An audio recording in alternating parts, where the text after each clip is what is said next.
नमस्कार दोस्तों, स्वागत है आप सभी का आपके YouTube channel maths with #AK sir में। उम्मीद है दोस्तों आप बिल्कुल स्वस्थ और सुरक्षित होंगे और जो हम वीडियोस आप लोगों के लिए अपलोड करवा रहे हैं उसमें आपको उम्मीद है किसी प्रकार की कोई दिक्कत नहीं आ रही और आप बहुत अच्छे तरीके से और उस प्रकार के क्वेश्चंस में आप बहुत ज़बरदस्त तरीके से क्वेश्चंस को कर पा रहे होंगे। तो इसी सीक्वेंस में दोस्तों हम आज का अपना सेशन स्टार्ट करते हैं। आज का जो सेशन स्टार्ट करेंगे दोस्तों, जैसा कि लास्ट सेशंस आप लोगों के लिए मैंने अपलोड करवाए थे, टोटली एग्जाम ओरिएंटेड क्वेश्चंस थे और उन्हीं की एप्लीकेशंस हमने की थी। बिल्कुल वैसा ही हर एक वनडे कॉम्पिटिटिव एग्जाम में आपको क्वेश्चंस मिलेंगे। सिंप्लीफिकेशन में सर्ड्स का कंपैरिजन हुआ करता है दोस्तों। तो आज का जो हमारा टॉपिक रहेगा वो रहेगा सिंप्लीफिकेशन में सर्ड्स का कंपैरिजन। और ये एक ऐसा टॉपिक है दोस्तों, हर कॉम्पिटिटिव एग्जाम में आपको सवाल देखने को मिलता है। मैं बिल्कुल बेसिक अप्रोच से स्टार्ट करने की कोशिश करेंगे, फिर क्यों का रीज़न जानेंगे और फिर ऐसा क्यों होता है उसके बारे में जानेंगे और फिर क्वेश्चंस की तरफ बढ़ेंगे। तो आइएगा दोस्तों, स्टार्ट करते हैं अपने सेशन को। देखिए दोस्तों, मैंने सबसे पहले लिखा 3 की पावर 4। मैंने क्या लिखा दोस्तों? 3 की पावर 4। यहाँ पर इस 3 को आप कहेंगे बेस है, आधार है, और इस 4 को आप कहेंगे 3 की पावर है कितनी? 4। यानी कि 4 को आप कहेंगे पावर, हिंदी में आप कहेंगे शक्ति। अब मैंने क्या किया दोस्तों, इस पावर को मैंने बना दिया बेस और इस बेस को मैंने बना दिया पावर। तो ऐसा कर देने से ये नंबर मेरे पास क्या बन जाएगा? 4 की पावर 3। तो इस प्रकार के क्वेश्चंस अक्सर आपके एग्जाम में आया करते हैं कि 3 की पावर 4 और 4 की पावर 3 में से बड़ी संख्या कौन सी है? तो बड़ी संख्या के लिए आप जो अक्सर किया करते हैं, आप कहेंगे 3 की पावर 4 बता दीजिए, तो कहेंगे 3 तिया 9, तिया 27, तिया 81। तो आप कहेंगे 3 की पावर 4 बनती है 81 और 4 की पावर 3 के बारे में अगर मैं बात करूं तो आप कहेंगे 64।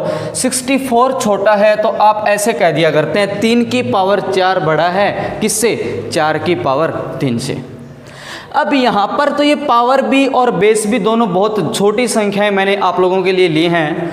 हो सकता है कि आपके एग्ज़ाम में ये पॉइंट्स में भी आ जाए और हो सकता है आपके एग्ज़ाम में ये वैल्यू बहुत ज़्यादा बड़ी भी आ जाए। जैसे एक और एग्जाम्पल की मैं बात करता हूँ। मैंने कहा दोस्तों 5 की पावर 6, बेस और पावर को पलट देने के बाद ये संख्या क्या 6 की पावर 5 बन जाएगी? अब ध्यान से देखिए, 5 की पावर 6 की बात करूँगा तो ये फिर आप 3 की पावर 4 से थोड़ा 5 की पावर 6 निकालने में कैलकुलेटिव हो जाएगा और आपके लिए परेशानी वाली, दिक्कत वाली बात बन सकती है। तो यहाँ पर वैसे तो मैं आपको बता देता हूँ 5 की पावर 6 की जो वैल्यू हुआ करती है दोस्तों, ये कुछ ऐसी बनती है 625 और 15 यहाँ पर लग जाएगा 15,625। और 6 की पावर 5 की बात करूँ तो यहाँ पर बनता है आपका 7,776। अब आप कहेंगे 15,625 की वैल्यू बड़ी है किससे? 7,776 से। तो आप कहेंगे 5 की पावर 6 बड़ी संख्या होगी किससे? 6 की पावर 5 से। लेकिन ये तो आप ऐसा तब कर पाएंगे या तो आपको 5 की पावर 6 की वैल्यू पता हो या 6 की पावर 5 की वैल्यू पता हो। ये फिर भी कम मुश्किल था 3 की पावर 4 को जानना और 4 की पावर 3 को जानना। अब देखिएगा दोस्तों, इन जनरल की अगर मैं बात करूं तो हम अभी आपसे पूछ क्या रहे हैं, हम आपसे कंपैरिजन कुछ ऐसी संख्याओं का कर रहे हैं। देखिए, मैंने कोई संख्या ली दोस्तों बेस A और उसकी पावर मैंने ले ली B। दूसरी संख्या आप कहेंगे बेस पावर बन जाएगी और पावर बेस बन जाएगी, यानी कि A की पावर B और B की पावर A। इन जनरल अगर आपसे पूछे A की पावर B और B की पावर A में से बड़ी संख्या बताइए तो आप करेंगे क्या? देखिएगा दोस्तों, बहुत ही ज़्यादा आसान हो जाएगा। आप तुरंत यूं चुटकियों में आप तुरंत महज देखते ही बता देंगे कि अगर 18 की पावर 17 और 17 की पावर 18 बड़ी संख्या क्या? कोई भी एग्जाम्पल इन जनरल लेंगे, आपको ना कैलकुलेशन की ज़रूरत, ना आपको किसी वैल्यू को याद रखने की ज़रूरत, महज आप तुरंत देखते ही कहेंगे। अभी हम कंसेप्ट की तरफ बढ़ेंगे। तो आइएगा दोस्तों, कंसेप्ट की तरफ बढ़ने से पहले 1 मिनट आपसे बात कर लेते हैं।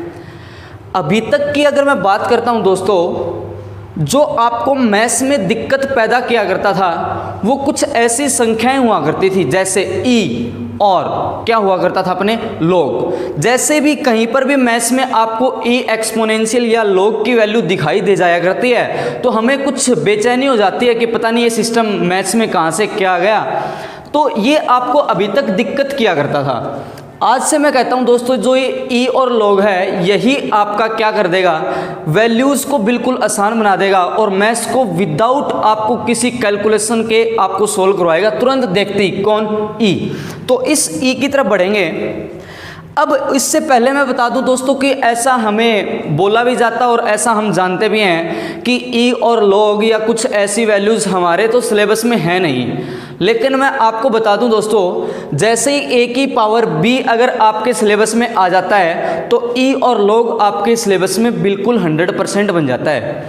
और भी बहुत ज़्यादा बातें हुआ करते हैं, जैसे हम बात करें बाइनोमियल थ्योरम की, वो मैं आपको करवाऊंगा भी।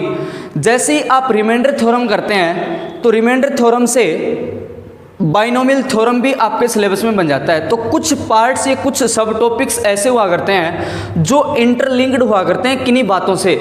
जैसे ए की पावर बी मैं अभी बताऊंगा, आपका लिंक है किससे? लॉग से, और फिर लॉग लिंक हो जाएगा किससे? ई से, और आप तुरंत with in fraction of time में देखते ही बताएंगे। बस आप देखते रहिएगा।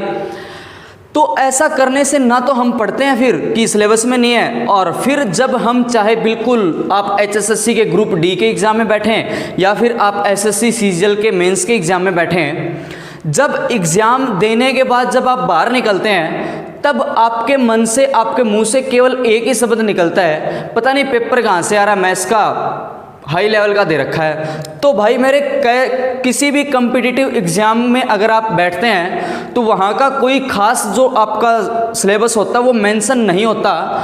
जैसे ए की पावर बी आप जानते हैं हर जगह पढ़ते हैं, तो इसी से लॉग भी आपका बन जाता है सिलेबस में और एक्सपोनेंशियल भी बन जाता है। लेकिन कहीं पर आपको नज़र नहीं आता कि लॉग आपके सिलेबस में हो जाता है या एक्सपोनेंशियल। ऐसे ही बहुत सारी चीज़ें हैं, हम वन बाय वन सभी को देखेंगे। अब मैं बार बार एक वर्ड यूज़ कर रहा हूँ ई। अब मैंने क्या कहा, मैं बार बार एक वर्ड यूज़ कर रहा हूँ ई। इस ई के बारे में जानते हैं, ऐसा है क्या? ये कुछ नहीं, बस एक वर्ड है, जैसे ए जैसे बी वैसे ही क्या है ई। और इस ई का नाम दे दिया गया दोस्तों यूलर्स कांस्टेंट। इस ई का क्या नाम दिया जाता है? Euler's constant. कैसे? जैसे आप एक पाई वर्ड पढ़ा करते हैं मैथ्स में, क्या? वाई, पाई। जैसे इस पाई के बारे में आप वर्ड सुनते हैं या जानते हैं, जैसा भी देखते हैं, आपके मन में जस्ट एक ही वर्ड आता है। पाई को आप या तो 22/7 लिखते हैं और या फिर आप 3.14 कुछ ऐसा लिखते हैं। तो जैसे पाई की वैल्यू एक कांस्टेंट है, वैसे ही ई आपके पास एक कांस्टेंट हुआ करता है जिसका नाम है यूलर्स कांस्टेंट। आप इसे नाम याद रखें या ना रखें कोई फ़र्क पड़ेगा भी नहीं, क्योंकि एग्ज़ाम में ऐसा तो पूछा नहीं जाएगा कि ई वर्ड का नाम क्या है, यूलर्स कांस्टेंट। अब देखिए, जैसे पाई को तो आपने 3.14 लिख दिया और 22/7 लिख दिया, वैसे ही इस ई की भी एक वैल्यू हुआ करती है जो कांस्टेंट है, और वो कांस्टेंट वैल्यू कुछ ऐसी है दोस्तों, 2.71828। ऐसे आगे बहुत ज़्यादा वर्ड्स तक ये चलती जाएगी पॉइंट के बाद में। तो हम इन 3 वर्ड्स को तो कर देते हैं ख़त्म, यानी कि आप महज इतना जानिए ई के बारे में कि जो आपका एक्सपोनेंशियल या यूलर्स कांस्टेंट हुआ करता है, इसकी वैल्यू 2.71 है।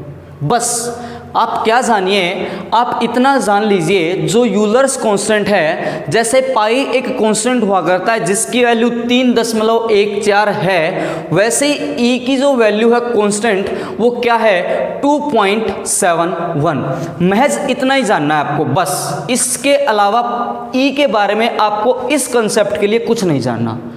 जैसे ही आप अब देखिएगा 2.71 से आप तुरंत हर एक कंपैरिजन को तुरंत बता देंगे कौन सी संख्या बड़ी है और कौन सी संख्या छोटी है।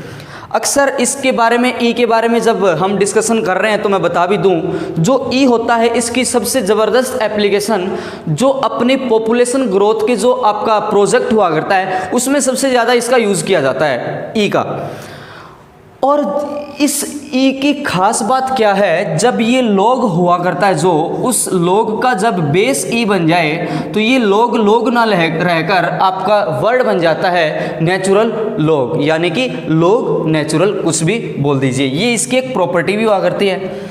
अब देखिए, अगर मैं एक बार के लिए ऐसा बोल दूं a की पावर b को y, अब अगर मैं ऐसा बोल दूं a की पावर b को y, तो इसी वैल्यू को हम log में कुछ ऐसा लिख दिया करते हैं, क्या log विद बेस बन जाएगा आपका a और रिजल्ट आपको देता है y इक्वल्स टू b, यानी कि इसी वैल्यू को जब मैं log की टर्म में लिखना चाहूँ तो ये कुछ ऐसा बन जाता है, log with base a result y equals to b। Example के लिए आप ऐसा बोल दो कि 2 की पावर 4 आपको रिजल्ट क्या देगी, 16 इक्वल्स टू 16। तो ये log की टर्म में अगर आप लिखेंगे तो ये आपको देगा log विद बेस 2 और यहाँ पर रिजल्ट मिल जाएगा आपको 16 और इक्वल टू मिल जाएगा 4, यानी कि इस a की पावर b को log की टर्म्स में आप कुछ ऐसा लिखा करते हैं। अभी के लिए तो हमें इस log का कोई खास ज़रूरत है नहीं, हम इसकी एप्लीकेशन आगे करेंगे, क्योंकि आज का जो हमारा कंसेप्ट है, आज का जो हमारा टॉपिक है, उसमें बस आपका इस e और इस यूलर्स कांस्टेंट के बारे में ही डिस्कस करेंगे। इस e के बारे में अभी तक जो आपने जान लिया वो क्या है, e एक कांस्टेंट है, जैसे पाई कांस्टेंट हुआ करता है, और जैसे पाई की वैल्यू 3.14 होती है, वैसे e की वैल्यू 2.71 होती है। ये आपको अभी याद हो गई होगी, उम्मीद भी है ऐसा। तो अब देखिए मैं कहता क्या हूँ, कोई भी वैल्यू हो जिस बेस को आप देखेंगे, अब ध्यान से सुनिएगा, जिस बेस को आप ध्यान से देखें, उन दोनों बेस में से जो e के पास में होगा वही वैल्यू बड़ी होगी। मैंने क्या कहा, एक बार फिर से सुनिए, जो भी आपके पास बेस है, जैसे यहाँ पर बेस था a, यहाँ पर बेस आपने कहा b, तो इस a और इस b में से जिसकी वैल्यू इस e के पास में होगी वही वैल्यू बड़ी होगी। एग्जाम्पल से सबसे पहले मैंने एग्जाम्पल आपको दिया था दोस्तों, 3 की पावर 4 और 4 की पावर 3। तो अब आपको वैल्यू याद करने की कोई भी ज़रूरत नहीं है, आपको वैल्यू याद हो, आपको वैल्यू निकालनी आती हो या ना आती हो, कोई फ़र्क नहीं पड़ेगा। अब देखिए, यहाँ पर बेस 3, यहाँ पर बेस 4, मैंने कहा कि जिस बेस की वैल्यू, मैंने क्या कहा, जिस बेस की वैल्यू e यानी कि यूलर्स कांस्टेंट के पास में होगी वही वैल्यू हमेशा बड़ी होगी। तो आप बताइए 2.71 के पास में 3 है या 4, तो आप कहेंगे 2.71 के पास में जो बेस है वो हमारा 3 है, यानी कि जो पास में होगा वो वैल्यू हमेशा बड़ी देगा। 3 की पावर 4 हमेशा बड़ी होगी दोस्तों 4 की पावर 3 से। तो क्या आपने 3 की पावर 4 की वैल्यू या 4 की पावर 3 की वैल्यू को जाना? नहीं, हमें कोई मतलब ही नहीं है वैल्यू कुछ भी हो, बस आप इतना देखिए, जो आपके पास बेस बना, इन दोनों बेस में से e के पास में जो वैल्यू होगी वही आपकी वैल्यू हमेशा क्या देगी, बड़ी देगी। इसके बाद में आपने एक एग्जाम्पल कुछ ऐसा देखा दोस्तों, 5 की पावर 6 और 6 की पावर 5।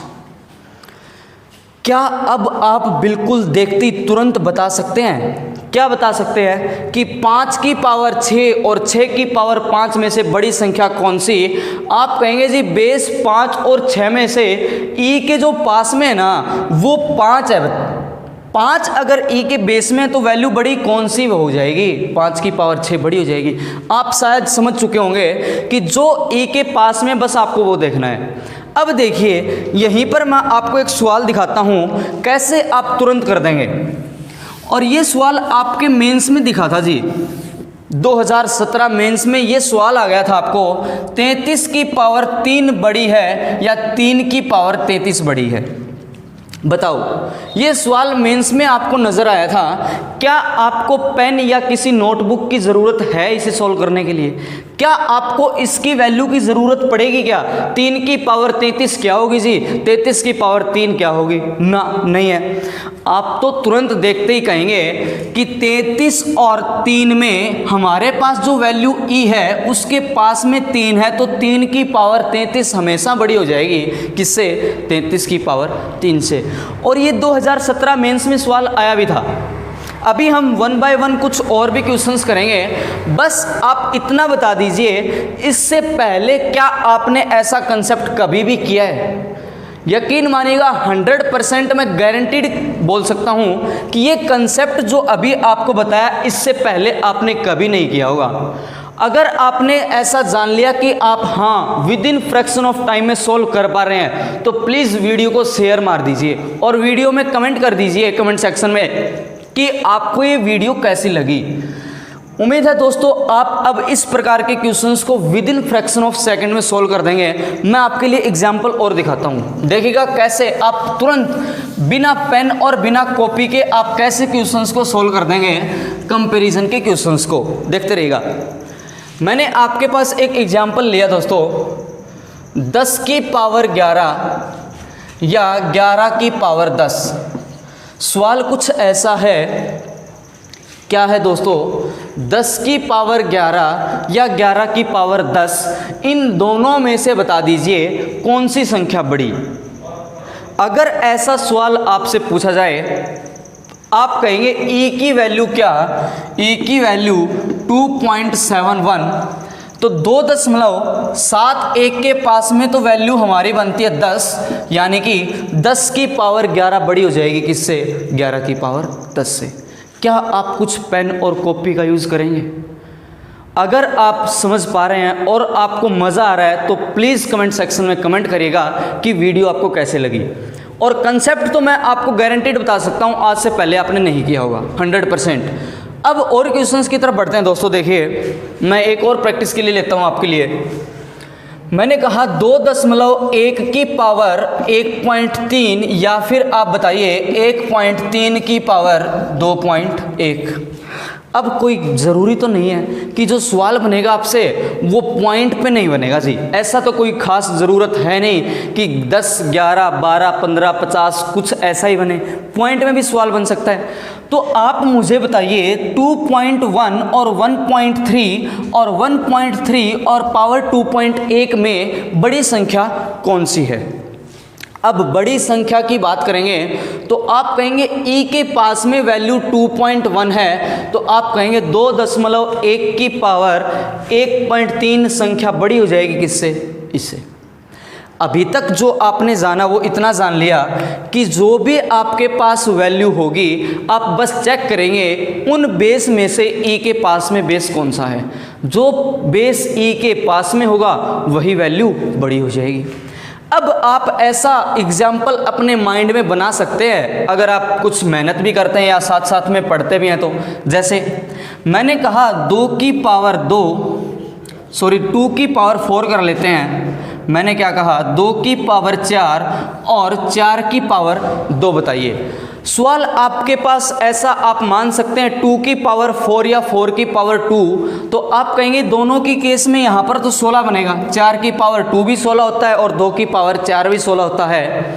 तो अब यहाँ पर एक बात ऐसा नोट कर लीजिए, जो ये बेस है आपका a, b, ये या तो आपकी दोनों के दोनों बेस ई से कम होने चाहिए या दोनों के दोनों बेस आपके ई से बड़े होने चाहिए। बस आप क्या कहेंगे?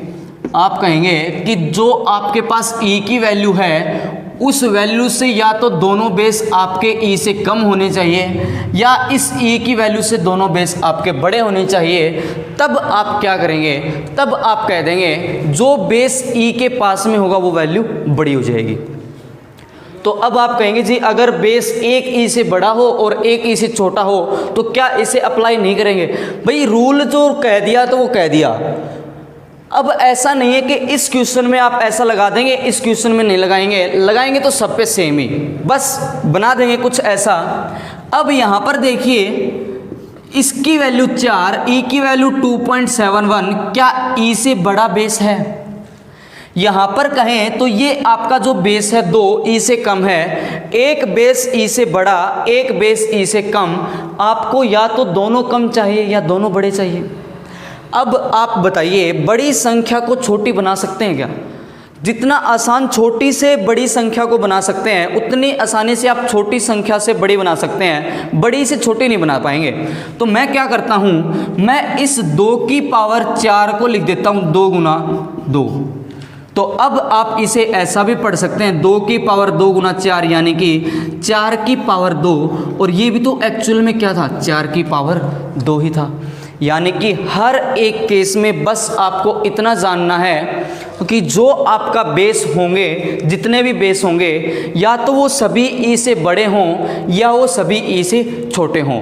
अगर एक बड़ा या एक छोटा है तो छोटे वाले को बड़ा बना देंगे, और जो बड़ा है फिर हम कंपेयर कर देंगे। फिर महज क्या देखेंगे, बेस देखेंगे कि जो बेस आपका ई के पास में होगा वही वैल्यू बड़ी हो जाएगी। एक और एग्जाम्पल मैं लेता हूँ दोस्तों, पाई की पावर ई या ई की पावर पाई में बड़ी संख्या कौन सी है?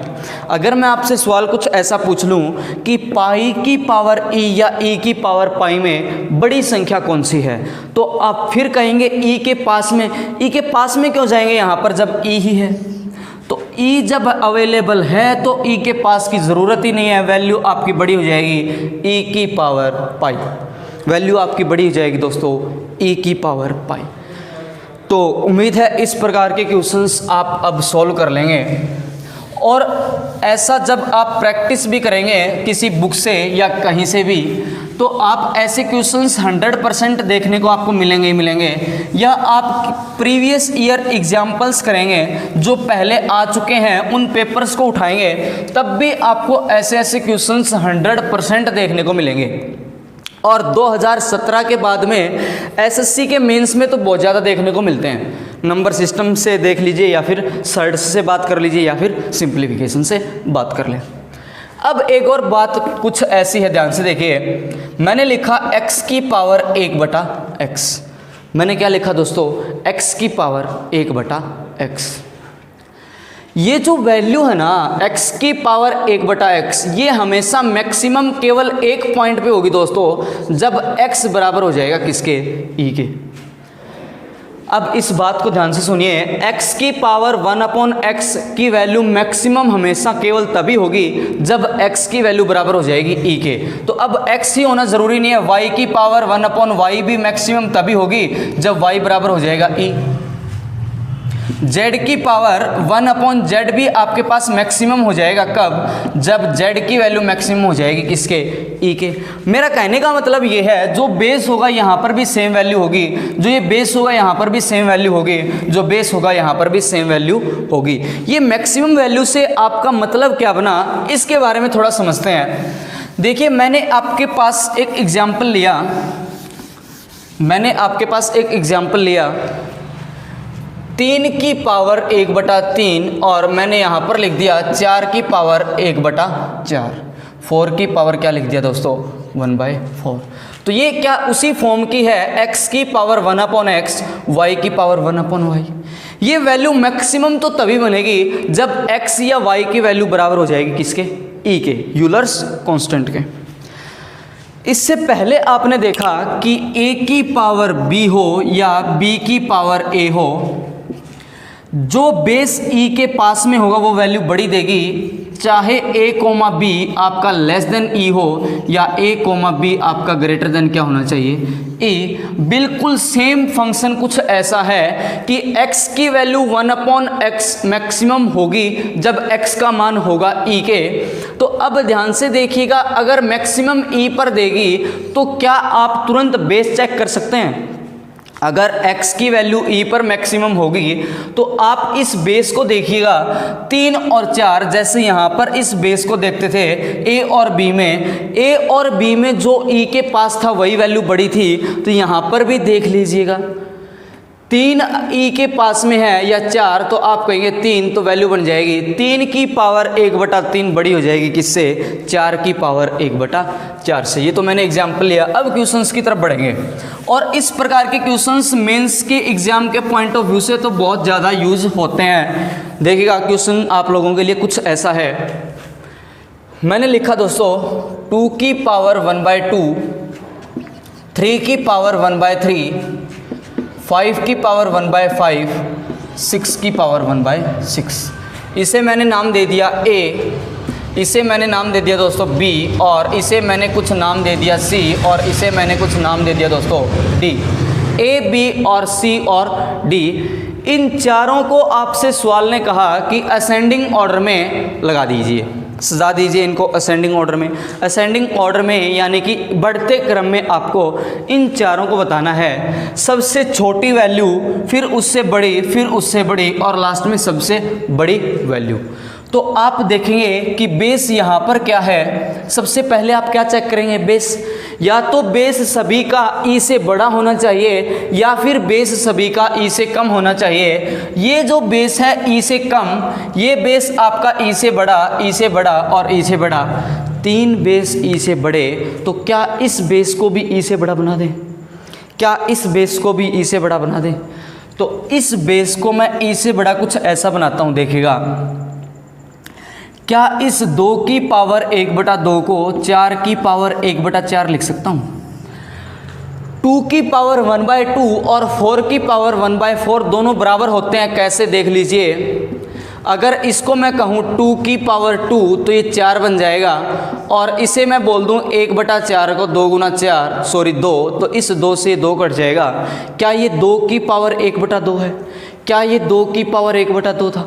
तो हमेशा 2 की पावर 1/2 को अपनी सुविधा के लिए आप 4 की पावर 1/4 लिख सकते हैं, या 4 की पावर 1/4 को आप अपनी सुविधा से क्या भी लिख देंगे, 2 की पावर 1/2।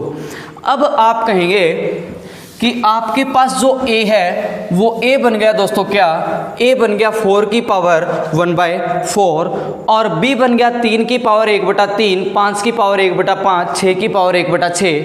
आपसे कहा गया सवाल में क्या कि इनको बढ़ते क्रम में बताइए। तो क्या बस आप बेस चेक करेंगे? जो बेस E के पास में होगा वो सबसे बड़ी वैल्यू देगा।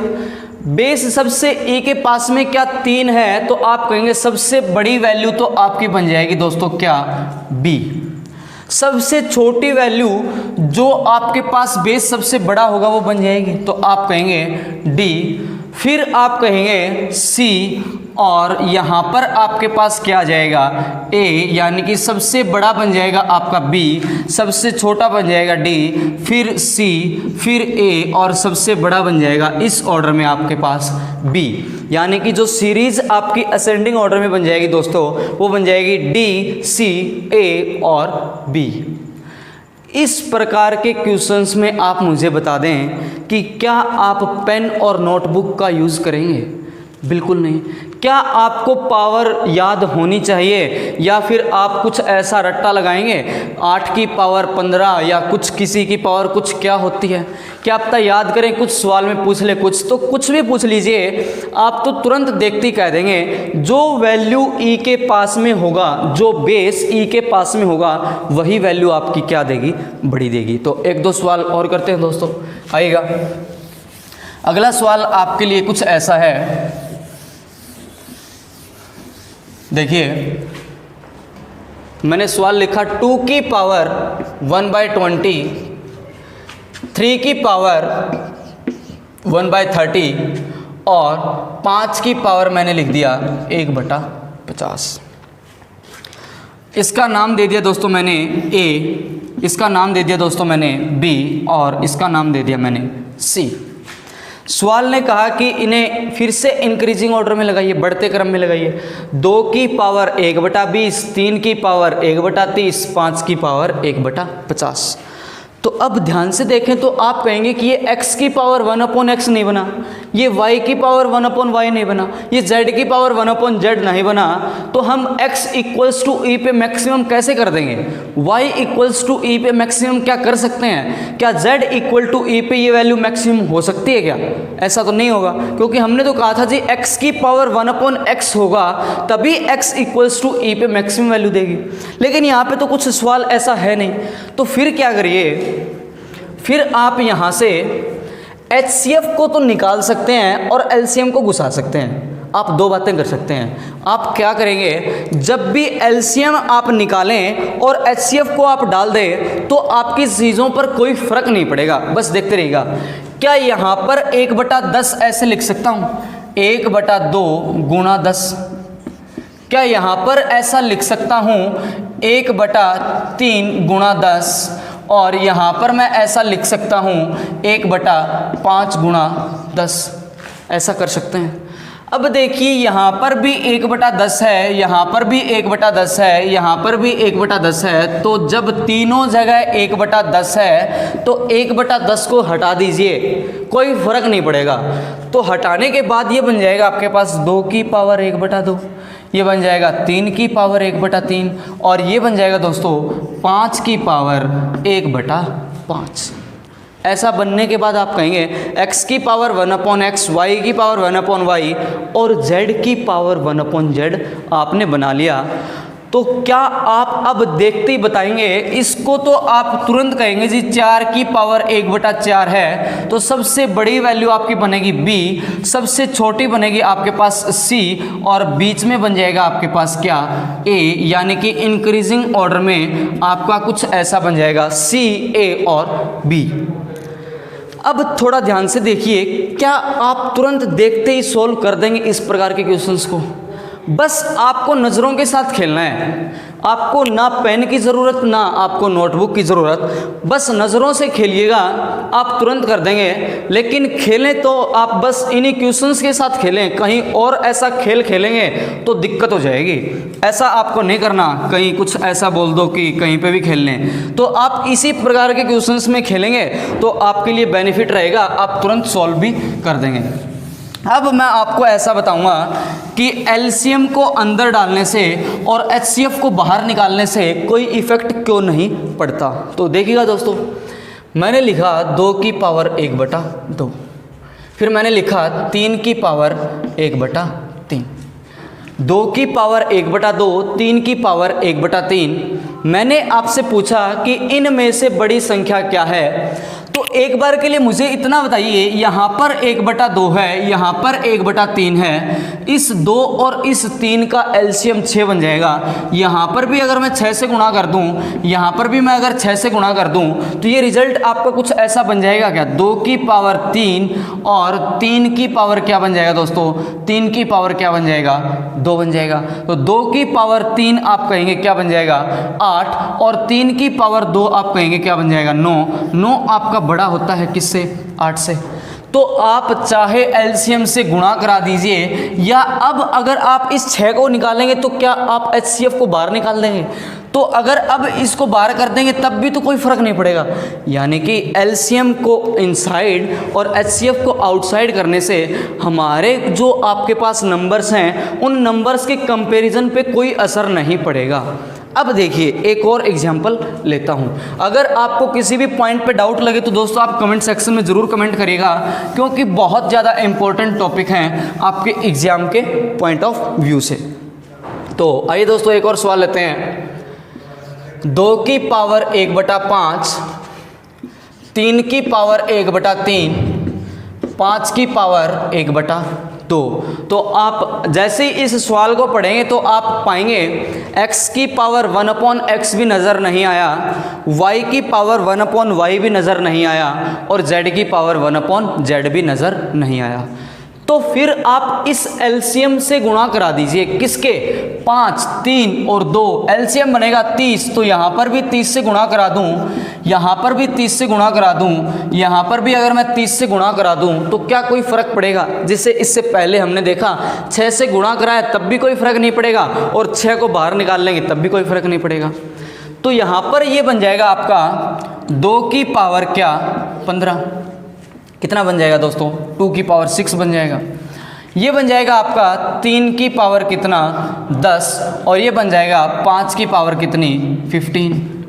अब आपको बिल्कुल साफ साफ नज़र आ रहा है, बस आपको ग्रेटर देन का साइन ऐसे लगाना है। 5 की पावर 15 तो ऑब्वियस सी बात है बड़ी होगी किससे 3 की पावर 10 से, और ये ऑब्वियस सी बात है जब बेस ही आपका बढ़ता जा रहा है साथ में पावर भी बढ़ रही है तो वैल्यूज़ आपकी कैसी हो जाएगी, ए बी और सी सबसे बड़ी बन जाएगी सी, सबसे छोटा बन जाएगा ए और बीच में आ जाएगा दोस्तों क्या बी। तो उम्मीद है इस प्रकार के क्वेश्चंस को आप अब सॉल्व कर लेंगे। हमने आज किया क्या दोस्तों, जो भी आपका साइड्स का कंपैरिजन हुआ करता है पावर्स में, ए की पावर बी या बी की पावर ए, कंपैरिजन का सवाल आपको मिलता है तो आप बस बेस को चेक करिए, बेस दोनों ई से बड़े हैं या बेस सभी ई से छोटे हैं। अगर ऐसा है तो जो वैल्यू ई के पास में होगी वही वैल्यू आपकी क्या बन जाएगी, बड़ी बन जाएगी। तो उम्मीद है इस प्रकार के क्वेश्चंस में आपको अब किसी प्रकार की कोई दिक्कत नहीं होगी, ना आप पेन उठाएंगे ना अब नोटबुक उठाएंगे, महज नज़रों से आप इस प्रकार के क्वेश्चंस को सॉल्व कर देंगे। तो इन प्रकार के क्वेश्चंस पर प्रैक्टिस ज़रूर करिएगा दोस्तों, और जो भी आपको दिक्कत लगे आप मुझसे शेयर भी कर सकते हैं, जो भी आपकी डाउट लगे तो वो आपकी डाउट भी क्लियर हो जाएंगे, तो आप प्रैक्टिस ज़रूर करिएगा। तो अब आपसे 1-2 मिनट के लिए बात कर लेते हैं दोस्तों। जो कल की न्यूज़ है वो आप सभी को पता भी होगा, क्योंकि सोशल मीडिया के थ्रू आजकल आग की तरह न्यूज़ फैल जाती है कि सुशांत सिंह राजपूत अब हमारे बीच में नहीं रहे। तो ऐसा थोड़ा ध्यान से देखिएगा और सुनिएगा दोस्तों। हम सोशल मीडिया के थ्रू कनेक्ट तो बहुत ज़्यादा रहते हैं, लेकिन एक्चुअल में होता क्या है, हम उन सब से जो जुड़े होते हैं सोशल मीडिया के थ्रू, वहाँ पर हम कनेक्ट नहीं कर पाते चीज़ों को, एक दूसरे के साथ इतनी कनेक्टिविटी नहीं कर पाते, महज बस दिखाने के चक्कर में, शो के चक्कर में रहते हैं कि भाई मैं उससे जुड़ा हुआ हूँ, मैं उससे जुड़ा हुआ हूँ, मैं उससे जुड़ा हुआ हूँ।